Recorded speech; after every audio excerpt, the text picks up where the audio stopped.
Okay, we are live. So welcome to the broadcast, to the stream, people. If you're tuning in, thanks very much. We're sharing some golden nuggets tonight because Adam has been through an incredible physical, mental, habitual transformation journey.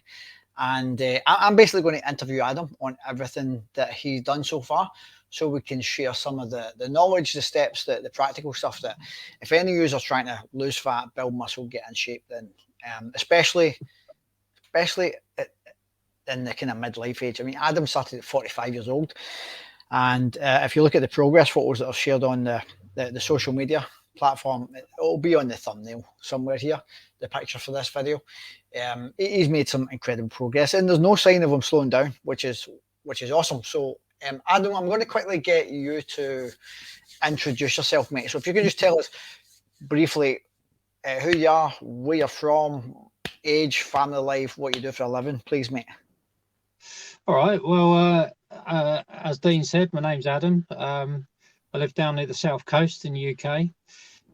Family man, got three kids which are older now. They're 19, 21, and 25. So they're still quite a drain. We run a family business as well, when both the boys are employed by us and my daughter works elsewhere. My wife's busy with all sorts of stuff. She's self-employed, so she's always quite busy. So we've got quite a manic life, but it's a good one. We get on all right. Everything's great. We're in a good place, but I think the health and everything got a bit neglected, and that's how we ended up here. Which leads us on to the topic of the broadcast, mate. So before we met, which is a couple of years ago, what was the situation with your health, your fitness, your body? Like, how was that impacting you? Well, basically, I've never been hugely unfit. I've always been quite active. My job as a ground worker is quite physical anyway. There's usually a lot of hand digging and stuff. I've always been into racing motorbikes and stuff, so I was reasonably fit, but I didn't look it. I looked quite out of shape. But by today's standards, I was very unfit. I thought I was reasonably fit, but nothing compared to now. And I'm another few years older as well, so I don't like to think of what it would be like if I hadn't started this. So life was. I got to the stage where my fear was always being bald, fat, and 40, and I got to that stage where I was pretty much bald. I was getting a bit fat, and I'd just gone past 40, and I thought, shit, this has got to change somewhere, or it's just going to be a downhill spiral. And stumbled across Dean on Facebook and read up about him, and sort of bit the bullet and got in contact with him, and away we went. Glad you did, mate. What's changed? So, like, what would you say has changed, like now versus then? Like, what kind of condition are you in? How do you feel now? And like, how has that improved your kind of day-to-day life? I feel 1,000 times better than I did. The energy is a hell of a lot more due to the quality and difference in food that we're eating. General outlook on life is a lot better. The confidence in general, once you start feeling a little bit more confident about your body, whether you're walking around with a shirt off or you're not, you just feel generally more confident in yourself. You're not trying to suck your stomach in and trying to look half reasonable all the time, because you actually are. You don't need to try to do anything, and I think you relax a little bit more. And it's quite a sort of it affects your mind quite a bit. It's not just your physical appearance, but it's also your ability to pick out different things and to sort of select what's going to be better for you, whether it's a meal choice or exercises or whatever you're doing. It's been a complete change around, like a lifestyle change, like a proper overhaul. But instead of being like stop everything dead and let's start this and start that, which would have been unachievable, it's been a very slow, steady increase, just doing bit by bit, and they've become habits over the time, and they're habits that stay rather than forced habits that just aren't going to work. And general life now is just way better. So just backing up to the confidence thing, mate. Has this had any impact at all on your mental well-being? Yeah, I think a lot of the time there was a hell of a lot of stress, obviously running a business and having a family and a house and growing kids and all that. There's always a lot of stress going on in the background. So I think the confidence thing sort of snowballs onto other stuff, you know, and you gradually, I don't quite know how to describe it, but it gradually sort of changes round, and I seem to be able to cope with those stressful situations a lot better now than what I had done before. Whether that's the sort of balance of a good diet and your brain having good food and all that, or whether it's the physical fitness allows your body to cope with things more, a combination of both, I don't know. But it's even when we've had some pretty stressful times, which we have recently, it's still, I've still got that sort of drive to push through it and carry on for whatever reason. But I doubt very much I would have been in that position a couple of years back. Yeah, there's an old mentor of mine, someone I still follow on Facebook, Paul Mott. Like he's I've noticed him say a few times the quote of mental health needs physical support, and vice versa, right? I think that they both go hand in hand. But um, you can do some things to work on your mental well-being. But if your physical condition is out of whack, you know, if your body fat levels are draining your energy and all those kind of things, and you don't feel fit and strong, and you're becoming a stiff old man before your time, which many people are, it's going to impact your mental game from a day-to-day basis. I think that you're always going to be working against that. Um, and so it's good to hear like so many people that start working on their health and their fitness, and they start to just feel a hell of a lot more mental clarity. Yeah, it's a definite change, because it was very in the sort of spot that I was in before I met you. I was kind of stuck in a bit of a rut of get up, go to work, come back, eat a load of what I now class as like kids' food, you know, chips and all sorts of crap, and just nothing really any good, and just felt like sitting on the sofa watching the telly and doing bugger all. And I think that sort of pulls your mental health down with it. But thankfully, that's all distant memories that now. So 100%. Yeah, good man. So before we get into some of the things that you do now and it's helped you get this physique in terms of the the food, the meals, the workouts, looking back before we met and when you were trying to change your previous condition on your own, mate, what would you like, knowing what you know now, what do you feel are some of the mistakes that you were making back then? What were the things that you were doing that weren't working in terms of exercise and food and stuff? I think one of the massive issues was the food, the just generally not understanding nutrition. You know, you the difference between picking up an apple or eating a bit of salad and actually understanding why you're eating that bit of salad and what the benefits are and what the better fruits are is a world apart. Because I did used to eat reasonable, and I did used to exercise. I had been to the gym before, but I openly admit I used to go into the gym and look around and just think, what the fuck's that machine for? You know, what does this do? It was just sort of weights, and you know, and it was not really understanding a hell of a lot of things, gym wise and nutrition. And if you'd have gone back those years and started going on about protein and macros and all that, you might as well have been talking German to me or something, because it wouldn't have made any sense.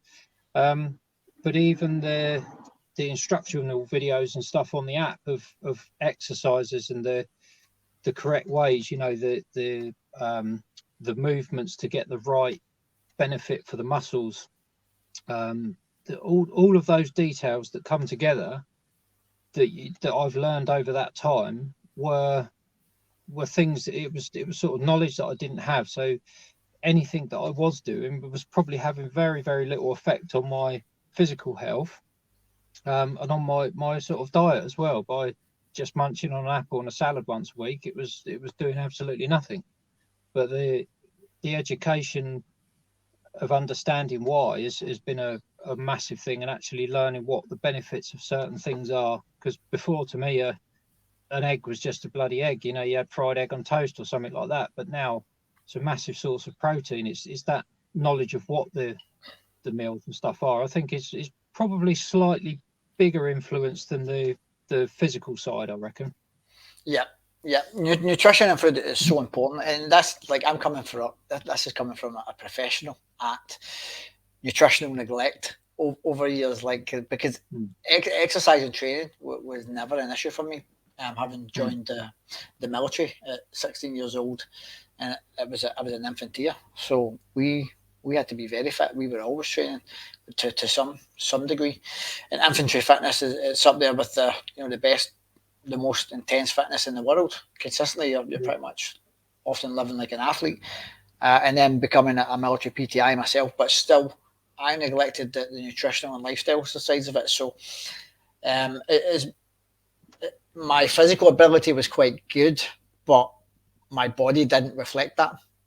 Do you know what I mean? No. Like it wasn't until I started paying more attention to nutrition that my body started changing. And in fact, I train way less than I used to years ago, and I look much better. I mean, I've always maintained much better shape on like an average of 3 to 4 hours training per week versus 6 to 9 hours per week. Yeah. Previously, which is massive. Yeah. Yeah. It's definitely it's definitely the key. I think is that getting that nutrition and learning about that. I think is a massive start, because there's so many diets that people recommend, and I had a friend that did this keto diet, and he fights jiu-jitsu, and he wanted to lose weight to get into the lower weight class, and he did this keto thing, and he lost so much weight so quickly, but the second he stopped doing it, he piled it back on in next to no time. It's the change has got to be a permanent thing, not just like a crash diet or a Weight Watchers or whatever the hell you want to go and do. It's getting that proper change to stay a change for the rest of your life, or for the good distance of the future. That's the thing that made the most difference to me, 100%, I think. Okay, so on that note, mate, what I'd like to discuss next is some of the changes that you've made in regards to nutrition, also your training programs and what your workouts look like, and some of the key factors that have got you to these results that you've got now. And also the kind of process to create them, actually, because you mentioned the importance of implementing it in a way that forms new habits and makes it stick. So we'll dive into that as well. On the nutritional front, what are some of the things that you have changed? Like, how has your diet changed? Like, what do your meals look like? What's your whole thought process around food at a given meal time or during the day? My main thought on food now, the first thought that ever comes into my head for any meal is protein. That's the first, that's the energy, that's the muscle builder, that's the first thing that drops in there. If I'm doing a breakfast, if I'm having just something plain and simple like a bowl of porridge, it will have like a protein shake with it, so that I've got that protein hit there. And it's always the first thought, what meat am I going to have, or what protein source am I going to have with my lunch? And I'm always out on building sites and stuff for lunch, so it's always a packed lunch, which usually consists of like chicken sections or some leftover meat from the night before or something like that, and then salad and just raw vegetables, that sort of stuff, and a bit of fruit. So the first thing on my mind is always the protein. It's a million miles from where I used to be, because I would have, like most people, you would dive for a bowl of cereal or something in the morning that's full of so much crap and sugar and preservatives and stuff. Or I just wouldn't bother, and then I'd wait till 10 o'clock and I'd do the typical building site bacon sandwich or something like that. Even down to the bread, I've changed the bread that I eat. We now just have the sourdough bread, which is a hell of a change and massively noticeable in your gut too. General preparation of food, not just for myself but for the whole family. the increase of vegetables in our household has gone from this little drawer that used to have a few wilted little things in the bottom of it that got looked at and then thrown in the bin, has now gone to, we've got like 2.5 shelves at the bottom of the fridge filled up with fruit and vegetables, and that's, you know, that's pretty standard now. That's just how our fridge is. And then the next one is just filled up with meat, and it's changed a lot for the family as well as myself. But in general, every single meal that I eat is, even if you get a takeaway or something like that, I find myself looking for a healthier, better option. Just looking for the, you know, instead of looking for fried rice and that, you get a boiled one. You know, just silly little changes. Yeah. But that's mega important. That's like it's a message that I try to hammer home quite a lot, like through the coaching program with guys like yourself and other guys I've worked with, and some of the content that I put out is developing nutritional principles. You know, and it doesn't have to be like, you know, I'm going to stick to this diet. When you start to learn a bit more about nutrition and what we should be putting on our plate. For example, you mentioned the first thing I'm thinking of is protein, what I'm having for my protein. So, I mean, for me, it's okay, protein, a little bit of healthy fat. There's some sort of fruits and vegetables, at least 2 portions of that on every plate, and some smart carbohydrates. And that's a whole balanced meal. And I'm looking to get those things from like mostly whole, single ingredient foods. As much as possible. That's not to say that I don't eat treats and cakes and stuff like that, because I do. I fucking love ice cream.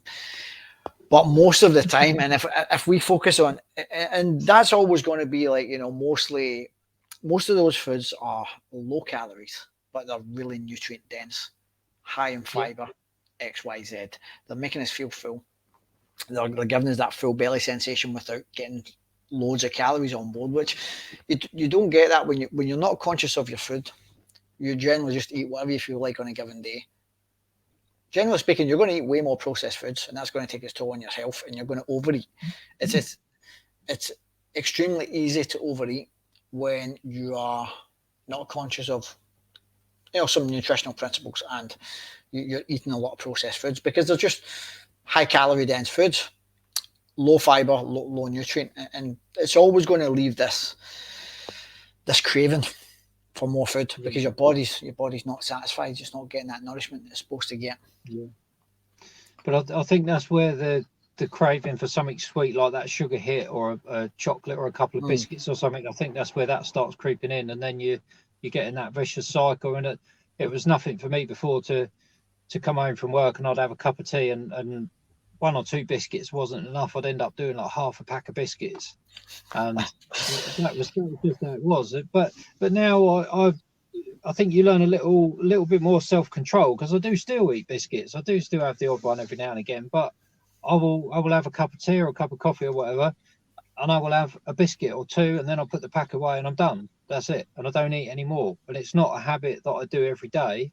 It's not a habit that I'm like, oh, I must have my biscuit. It's 2 o'clock and all that crap. It's something that's just a nice little sort of treat every now and again, like your ice cream, which is pretty enjoyable, you know. And it sort of hits the spot, and then you crack on and away you go again. The issue with me and the ice cream is, you know, I can't just take some out of the tub and just have a bowl of ice cream. It's the whole fucking tub.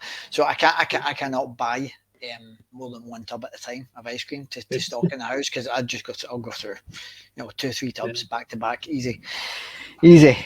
Just foods with no breaks. That's my red light food, man. So you mentioned the change in the vegetables and meats and stuff like in the family household. So I'm interested, how have those changes impacted the family? Like, were those like overnight changes for you? Or did you just decide, you know, one day? I mean, I know, but just for the guys that are listening or watching, did you just decide, you know, one Monday morning, that's it, you know, we're just going to stock up on all these vegetables and all this meat, and we're going to completely change how we cook and meal prep and stuff? No, it was not quite like that, because everybody straight away just thinks, oh, Dad's on another stupid diet, this is going to last 5 minutes and then he's going to be back eating shit again. It was sort of how it starts, and when you're doing all those diets and things that don't work, the kids kind of get used to seeing you fail at stuff, just going, oh, sod it, I can't be bothered. I'm just going to have a biscuit, or hold on. I have to try and get some light, I think. It's getting dark. Yeah, it is, yeah. So, yeah, I think... let me try it. Didn't prep for this. Looks like something out of Halloween, doesn't it? Yeah, no, that's all good. Yeah, it's one of those things that everybody just assumed that it was just going to be a short thing. So nobody really took any notice until there was kind of changes. And I stuck at it for a little bit longer. And I think even then my missus began to sort of think, oh, you know, he's a little bit serious about this. He is actually trying to sort of make a difference here. So the kids, you know what they're like. They don't like change. They just muddle along and do their own thing. And then after a while, you'd get something silly, you know, like where my boys work for me. You'd get one of them would say, "Oh, can you chuck me an apple in, Mum?" And you knew a bit of notice was being taken of it. And then the wife was saying, "Oh, is there any shopping that you want?" And then what could I eat a little bit healthier? And it started progressing on little things like that. And then over time, she started losing a little bit of weight, and then she got more into it and wanted to lose more, and the vegetables got, and everybody gradually started getting on it. And then the exercise started kicking in, and I built up a bit of a home gym with some very basic equipment to start with that didn't really cost me a lot of money. And we just sort of carried on building things up, and the kids wanted to be part of it. The wife liked to be part of it, and it just gradually sort of what I did then started benefiting and rubbing off on for other people. And the difference is now, I mean, even by what I do, my wife has lost 2 stone by not going to Weight Watchers, not doing this, not doing that, but just by sort of listening and coming along with what I do, and changing the way we eat, basically. Yeah, mate, that's amazing, and it's such an important point, because I get so many guys who want to get started, and some guys who are maybe having some obstacles as they go through the coaching process of the program, and it's quite easy to Casper the ghost that's disappearing there. It's quite the torch is broken now, and it's quite easy, I find, for a lot of people to blame the family.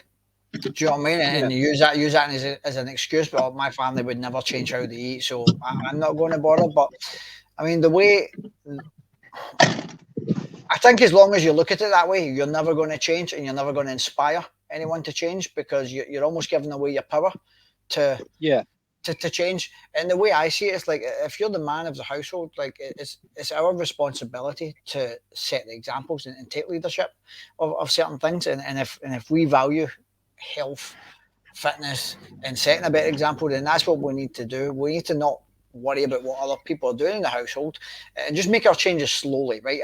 As long as it's a sustainable, manageable level of change, but just keep doing our thing, getting the work done in silence. And then people start to notice, and they start taking your changes seriously.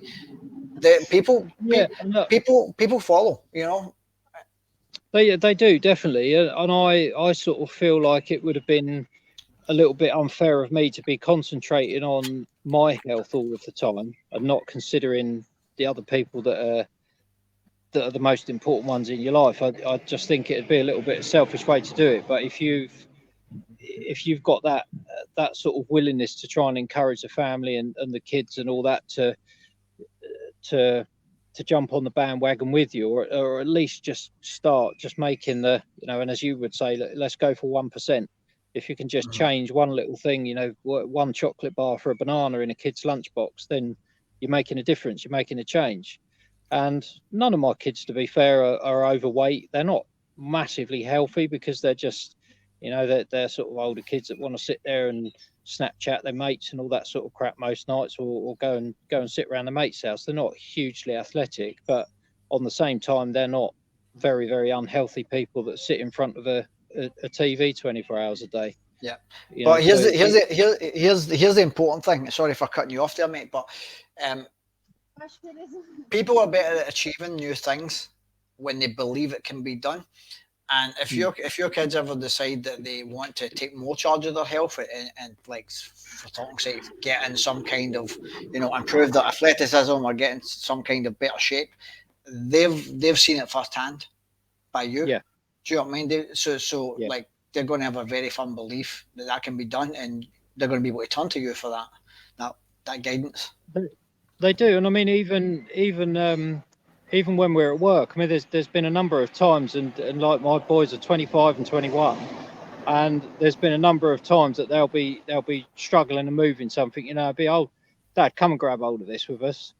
You know, and at 47, they should sort of be thinking, oh, I don't want to get the old man to lift that; he might put his back out or something. You know, but they know that I've got physical strength to do what I need to do, and we do a lot of building work and stuff, and I'll grab hold of, I'll outwork the pair of them all day, shoveling, wheelbarrowing, I'll outwork the pair of them, and Speaking they both know it.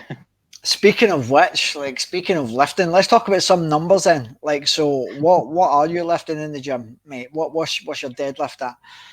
I've got to 132 kilos, 132 which is kilos for how many reps? yeah, I got 8 on that. So Right, and it took some working up to. that's a Romanian deadlifter. Is it Romanian or is that Yes, conventional? yeah, no, the like the normal deadlift. The Romanian is the hinge, isn't it? Yep. So Yep. the normal with the bent legs, that one. Yeah, so I got to 8 reps, and we started off. I think when I first did it, I think we started off about 80 kilos or something, and 50? for quite a bit of No, time, 50 kilos we started deadlifting, yeah. but for quite a time, I was reasonably limited to the weights by the equipment that I had, because I don't have a gym membership. I do over the winter when we work away. I join a gym and just use that. But most of the time, I've just made my own one at home with stuff that I've bought from Facebook Marketplace, eBay, that sort of stuff. And I started off with a very small, limited amount of weights, and just kept increasing it until I was at my limit, and then just had to buy some more, and just kept progressing little bits, going up a kilo or half a kilo, something like that, and just kept on going. And I got quite a benefit through the winter of being able to push it by being at a decent gym for 4 months while I was working away. So I just made the most of it and just ramped it up and got up to like 120 kilos, stayed there for a while, and then went to 130. And it's only recently that I've been back home with a new stock of weights in my shed that I managed to whack another 2 on there and still get the 8 reps, which I was quite pleased with. Nice, good man. What are some of the other like kind of key exercises and like feats that you feel have been like highlights of your achievements? The massive one for me was a single arm push up. I'd always been quite impressed by it. Just not that you ever see many people do it, but I remember seeing a film once where somebody just busted out these one arm push ups, and I just thought that just looks awesome. For somebody to do that looks awesome, and tried it a few times and couldn't even lift myself off the floor. And I thought, that's, for me, that's probably not possible. And we got chatting about it, and it was, oh yeah, we'll get you doing that. And I was like, well, I don't, I'm not exactly confident about that. And there was all these weird, wonderful exercises that popped in there. And then one day on the app, there was the single arm push up, and it came with some variations of doing it off the wall, doing a slight incline. So you got the like the movements right on it. And I tried it at the gym, and I just could not do it. And I kept trying it night after night, going there. I kept having a go until I managed to achieve it on my right arm, but I could not do it on the left. I'd had some various motorbike injuries to my left-hand side, and it's generally weaker than the right, and I couldn't do it. But within the space of the 4 months over the winter, I'd gone from not being able to do one up to doing 10 reps per arm on single arm push-ups, which was an achievement that I never ever thought that I'd be able to achieve. And yeah, it's a really, really hard exercise, super hard. Yeah, and even now I do.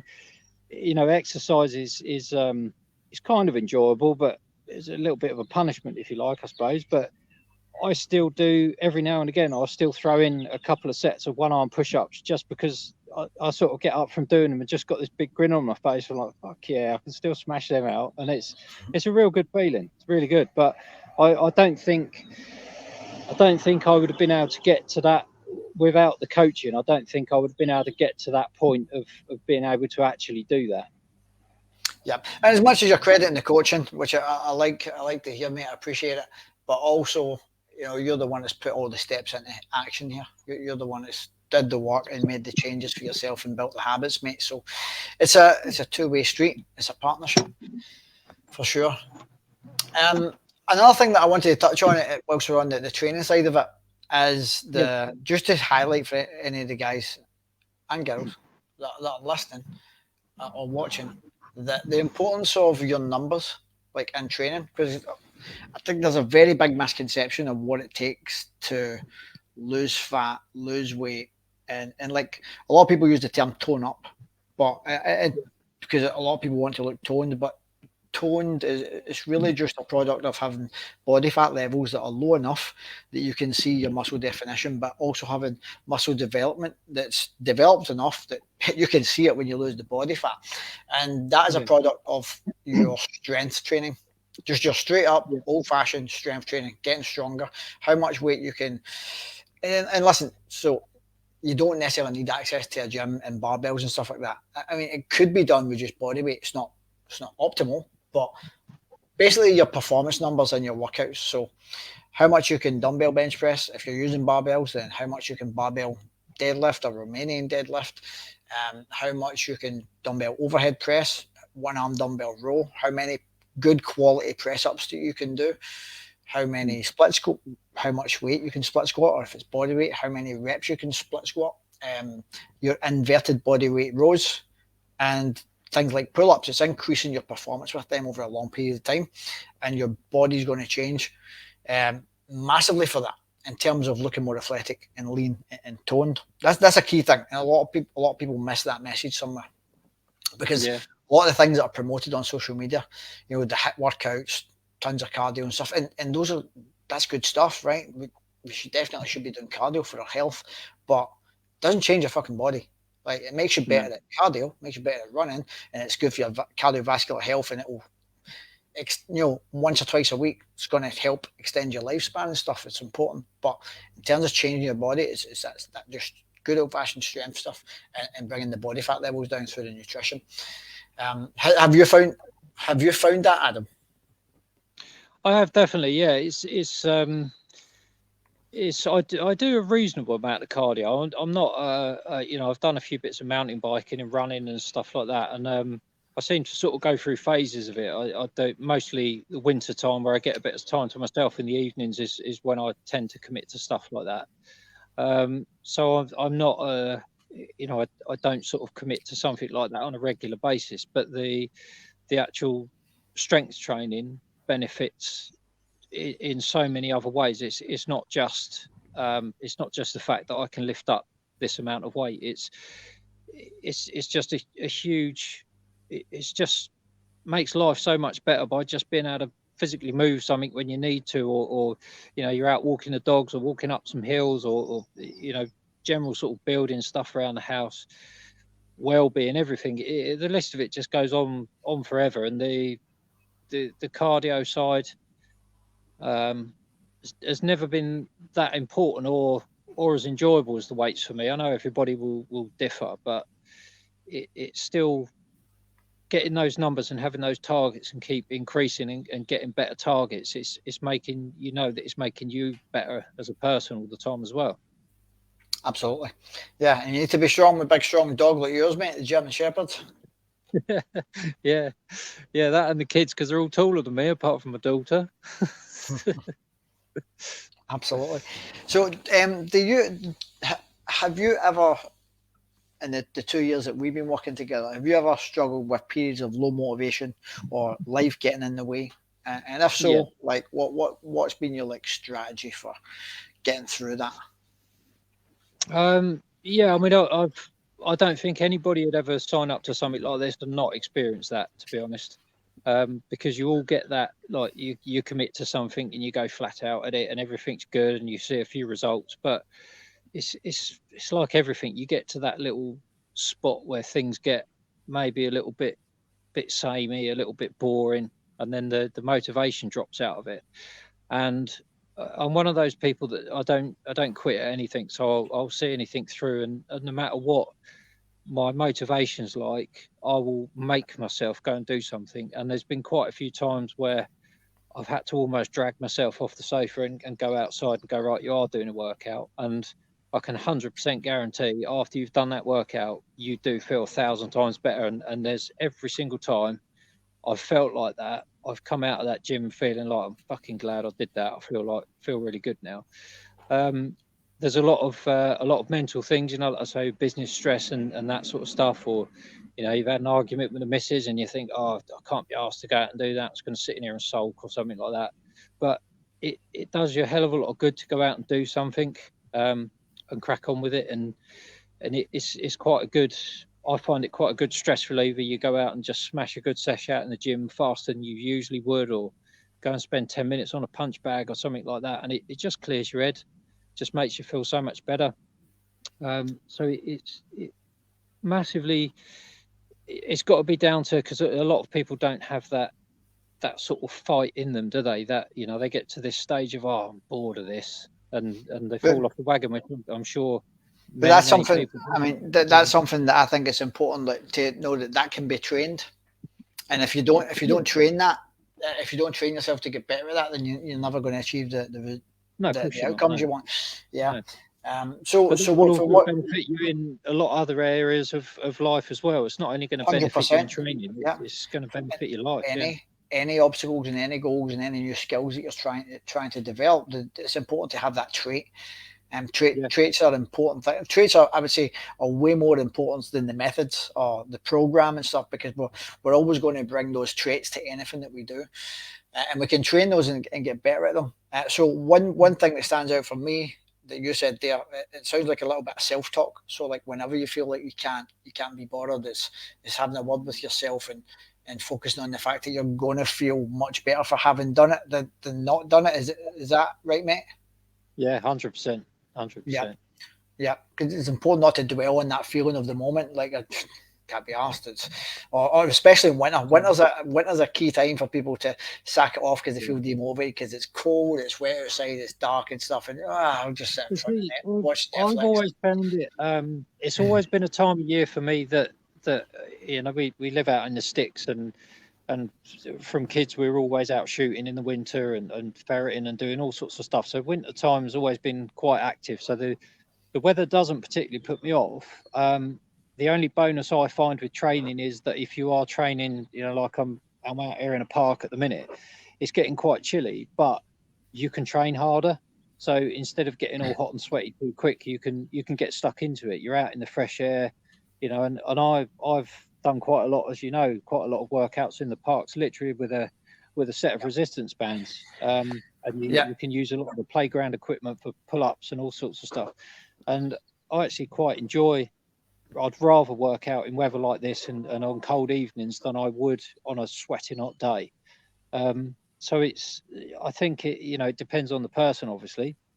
Absolutely. It does speak for the traits that you have, because I do remember when you first started and you had no fitness equipment whatsoever, except from suspension trainers and resistance bands, and you trained in the parks. And I'm pretty sure you started in winter. I did, yeah. You're training pitch black. Yeah, and it was pitch dark, and most of the time I used to come back soaking wet, but sweating, and it was great. You come back and jump in a shower and everything, and you feel really good for it. And 90% of the time I was the only person in that park. Everyone else was sat indoors, plugged up nice and warm, and I was out there. And anybody that saw me must have thought I was some kind of nutter or something, but I was having a whale of a time. I got my earphones in, a bit of music playing, and keep flicking on my app, seeing what the next exercise was, and just busting it out and having a great time. Good man. And look where we are now. Yeah. Still standing in the park, freezing cold. Yeah, we won't keep you much longer. I've just got a final couple of questions for you, Adam. So, um, knowing all the things that you know now, if you could go back in time and give your former self some advice, like your former self who was struggling, didn't know what to do, and in terms of getting the results, what would that advice be? What are some of those things that you would Well, the, tell the your former first one would self? probably be it would probably be try and find Dean a bit earlier. Maybe at 40, not 45. No, it would definitely be. I think the key thing would be to learn more about what you're eating. Whether it's by simply just picking up a book and actually reading about good nutrition and balanced diets. I think that was something that I'd never ever taken seriously since I was a kid.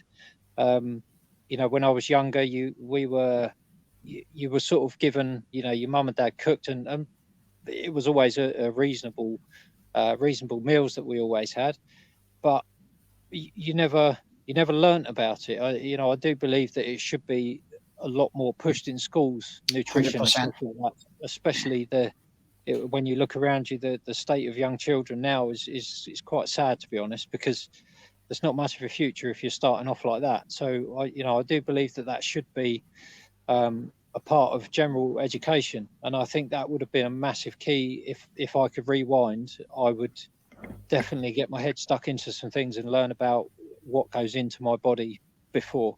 I would most definitely recommend that. Yep, absolutely. Good man. Um, and looking forward from here, what are your goals? Like what's on the horizon for you now? Just keep going, really. I mean, I just don't want to be an old fat man who's like seizing up and struggling to get up the stairs, and and just can't do stuff. I just don't want to be that person. I just I want to carry on. I enjoy what I'm doing at the minute. There are times when it gets a little bit much. You've had a shit day or a hard day at work. There are times that it does get a little bit much, but I just want to. I don't see myself stopping, to be honest. I'm not going for like Bionic Man or anything like that by any stretch, but I just don't see myself sort of giving up and thinking, do you know what, that's enough. I've had enough of this. I'm just going to go back to my old ways, because I don't want to. I don't want to be back there. So Yeah, just carry on. I mean, it's the sort of thing that the education's key, isn't it? If you've got that knowledge about workouts and the nutrition stuff like that, there is going to come a time where you're capable to deal with that yourself, and you've got enough knowledge about workouts that I can go into a gym and I could go, right, I'm gonna make myself an hour's workout out of what I know. It's the time's hopefully going to come where I've got that kind of knowledge from this. Um, but until then, I'll carry on. Every single time in the what 4 weeks we change my workouts. There's always something new to learn. There's a variation of, I didn't know there were so many variations of a push up of all the most simple exercises. There's always a little tweak that can be made, which is again learning, which is just great, because it's another way of benefiting you.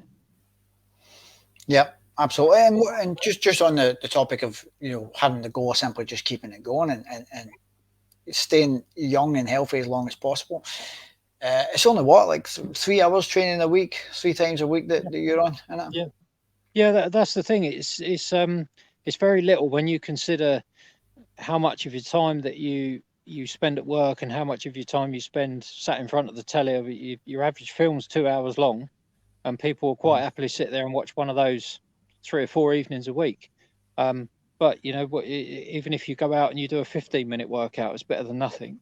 But those 3 hours in a week have benefited me. There's been weeks where I've missed workouts, and recently had a decent dose of man flu and haven't done any workouts for a week. But it hasn't gone backwards. The results are still there. Um, and it's an hour. It's that's it. It's not really a lot of your time, is it? So No. 3 times a week. It's really not. It's not, mate, and it's all that's needed to get incredible results. To be quite honest, it's just the time and the consistency over perfection over the long term. Yeah, I think that's probably one of the biggest things that I've learned off of you is the consistency of everything, down to, you know, when we started on the multivitamins and the fish oils and bits like that, and God knows how long we've done those for, but that's now a part of my daily routine, and it sort of happened through being consistent, and staying on top of those. And I used to get a lot of joint pains and trouble with my knees, but after the workouts that we've done and the constant vitamins and all the bits and bobs that we take, I can do pistol squats and do all sorts of stuff, and I don't get any knee problems anymore, any troubles, you know, and that's down to consistency on nutrition and workouts. Fucking strong knees as well. That's why, mate. Strong knees now. Yeah. Well, good few years left to go in them, hopefully. Well, I mean that's the thing. It's like for a lot of people, it's like they get what they might call a bad knee or a bad back or a bad shoulder, and people avoid using it. Do you know what I mean? But sometimes this is why it becomes bad in the first place. You know, not that the shoulder or the knee's done anything bad or deserved to be called bad. It's just it's lack of function and lack of strength a lot of the time. When we start using them properly and strengthening the muscles and the tendons and ligaments and stuff, I think improve. From quite a lot of injuries that I've had, I've broken quite a lot of bones and fucked myself up a fair bit on various different things I've done. And it's a lot of it is quite mental. Your body sort of tells you better not use that, you better not put any weight on it. So you have got to fight against that. When you've got an injury, you've got to find that balance of I'm going to push it as far as I can, but not too far, and gradually keep increasing it, because I know firsthand there's nothing worse than having an off-balance body. I've broken all of my left side and had a very weak left side for a very long time, but now got to the stage where the like the military press can do exactly the same weight on both arms. So the left-hand side has now caught up for very, very many years, where it was lagging well behind. Yeah. So it can be done.